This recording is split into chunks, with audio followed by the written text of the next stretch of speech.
Assalamualaikum warahmatullahi wabarakatuh. Selamat pagi, selamat berjumpa kembali dalam mata kuliah Pendidikan Pancasila.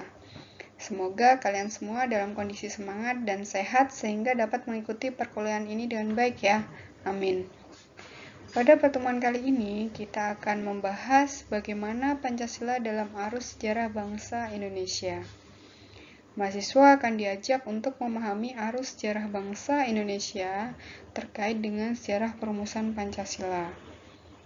Hal ini penting untuk diketahui karena perumusan Pancasila dalam sejarah bangsa Indonesia mengalami dinamika yang kaya penuh tantangan.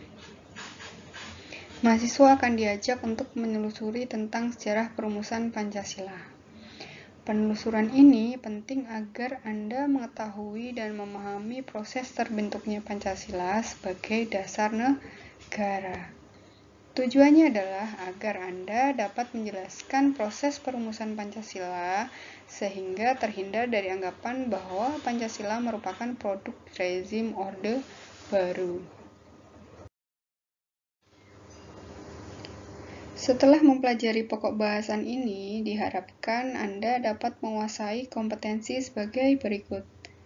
Yang pertama, berkomitmen menjalankan ajaran agama dalam konteks Indonesia yang berdasar pada Pancasila dan Undang-Undang Dasar Negara Republik Indonesia tahun 1945. Yang kedua, mengaktualisasikan nilai-nilai Pancasila dalam bentuk pribadi yang soleh secara individual, sosial, dan alam.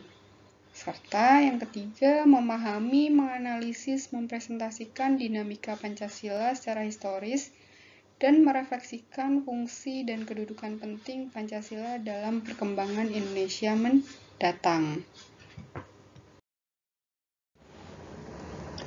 Yang pertama adalah terkait dengan periode pengusulan Pancasila.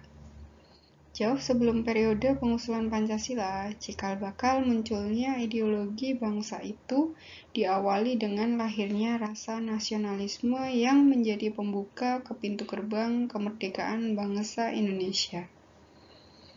Ahli sejarah Sartono Kartodirjo, sebagaimana yang dikutip oleh Mochtar Pabotinggi dalam artikelnya yang berjudul Pancasila sebagai Modal Rasionalitas Politik, menarai bahwa benih nasionalisme yang sudah mulai tertanam kuat dalam gerakan Perhimpunan Indonesia yang sangat menekankan solidaritas dan kesatuan bangsa. Kemudian disusul lahirnya Sumpah Pemuda 28 Oktober 1928 merupakan momen perumusan diri bagi bangsa Indonesia.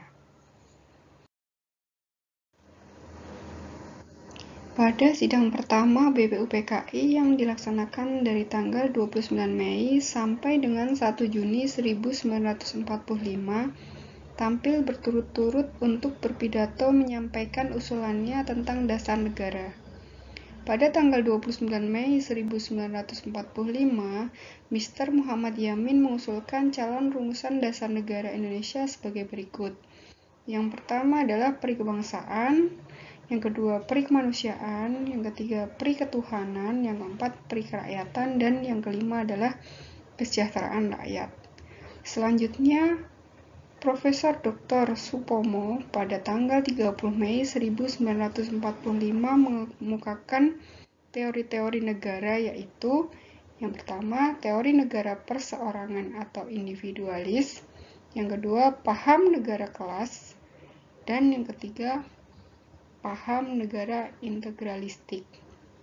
Kemudian disusul oleh Insinyur Soekarno pada tanggal 1 Juni 1945 yang mengusulkan 5 dasar negara yang terdiri dari yang pertama, nasionalisme atau kebangsaan Indonesia, yang kedua, internasionalisme atau perikemanusiaan, yang ketiga, mufakat atau demokrasi, yang keempat, kesejahteraan sosial, dan yang kelima adalah ketuhanan yang Maha Esa atau berkebudayaan.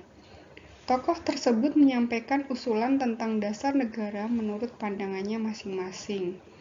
Meskipun demikian, perbedaan pendapat di antara mereka tidak mengurangi semangat persatuan dan kesatuan demi mewujudkan Indonesia merdeka.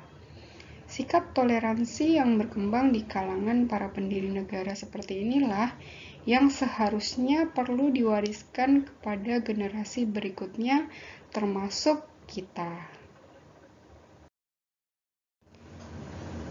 Berdasarkan catatan sejarah, kelima butir gagasan itu oleh Insinyur Soekarno diberi nama Pancasila.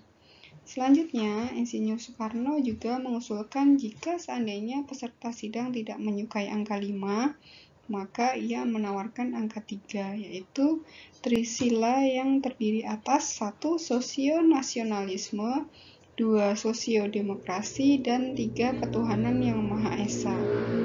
Soekarno akhirnya juga menawarkan angka 1, yaitu Ekasila yang berisi asas gotong royong. Sejarah mencatat bahwa pidato lisan Insinyur Soekarno pada tanggal 1 Juni 1945 inilah yang di kemudian hari diterbitkan oleh Kementerian Penerangan Republik Indonesia dalam bentuk buku yang berjudul Lahirnya Pancasila. Hal terpenting yang mengemuka dalam sidang BPUPKI kedua pada 10 sampai dengan 16 Juli 1945 adalah disetujuinya naskah awal pembukaan hukum dasar yang kemudian dikenal dengan nama Piagam Jakarta. Piagam Jakarta itu merupakan naskah awal pernyataan kemerdekaan Indonesia. Pada alinea keempat, Piagam Jakarta itulah terdapat rumusan Pancasila sebagai berikut. 1. Ketuhanan dengan kewajiban menjalankan syariat Islam bagi pemeluk-pemeluknya. 2. Kemanusiaan yang adil dan beradab. 3. Persatuan Indonesia. 4. Kerakyatan yang dipimpin oleh hikmat kebijaksanaan dalam permusyawaratan perwakilan. 5. Keadilan sosial bagi seluruh rakyat Indonesia. Selanjutnya adalah putusan penting setelah kemerdekaan, yaitu 18 Agustus 1945. Perlu Anda ketahui bahwa sehari setelah proklamasi kemerdekaan Indonesia, yakni 18 Agustus 1945, PPKI bersidang untuk menentukan dan menegaskan posisi bangsa Indonesia dari semula bangsa terjajah menjadi bangsa yang merdeka. PPKI yang semula merupakan badan buatan pemerintah Jepang, sejak saat itu dianggap mandiri sebagai badan nasional. Atas prakarsa Insinyur Soekarno, anggota PPKI ditambah 6 orang lagi dengan maksud agar lebih mewakili seluruh komponen bangsa Indonesia. Mereka adalah Wiranata Kusuma, Ki Hajar Dewantara, Asman Singodimedjo, Sayuti Melik, Iwa Kusuma Sumantri, dan Ahmad Subarjo.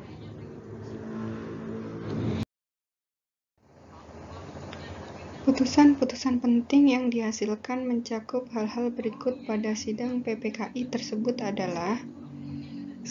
Mengesahkan Undang-Undang Dasar Negara yang terdiri atas pembukaan dan batang tubuh. Naskah pembukaan berasal dari Piagam Jakarta dengan sejumlah perubahan. Batang tubuh juga berasal dari rancangan BPUPKI dengan sejumlah perubahan pula.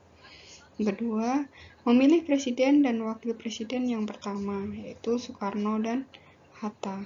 Yang ketiga, membentuk Komite Nasional Indonesia Pusat yang anggota intinya adalah mantan anggota PPKI ditambah tokoh-tokoh masyarakat dari banyak golongan. Komite ini dilantik 29 Agustus 1945 dengan ketua Mr. Kasman Singodimedjo. Sejarah bangsa Indonesia juga mencatat bahwa rumusan Pancasila yang disahkan PPKI ternyata berbeda dengan rumusan Pancasila yang termaktub dalam Piagam Jakarta. Hal ini terjadi karena adanya tuntutan dari wakil yang mengatasnamakan masyarakat Indonesia bagian timur yang menemui Bung Hatta yang mempertanyakan 7 kata di belakang kata ketuhanan, yaitu dengan kewajiban menjalankan syariat Islam bagi pemeluk-pemeluknya.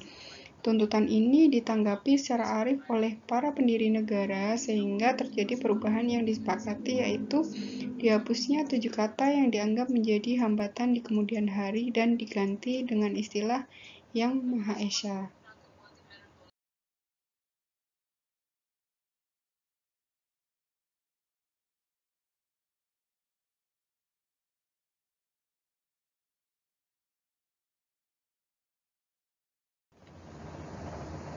Demikian pembahasan urgensi Pancasila dalam arus sejarah bangsa. Sampai jumpa pada pertemuan selanjutnya. Wassalamualaikum warahmatullahi wabarakatuh.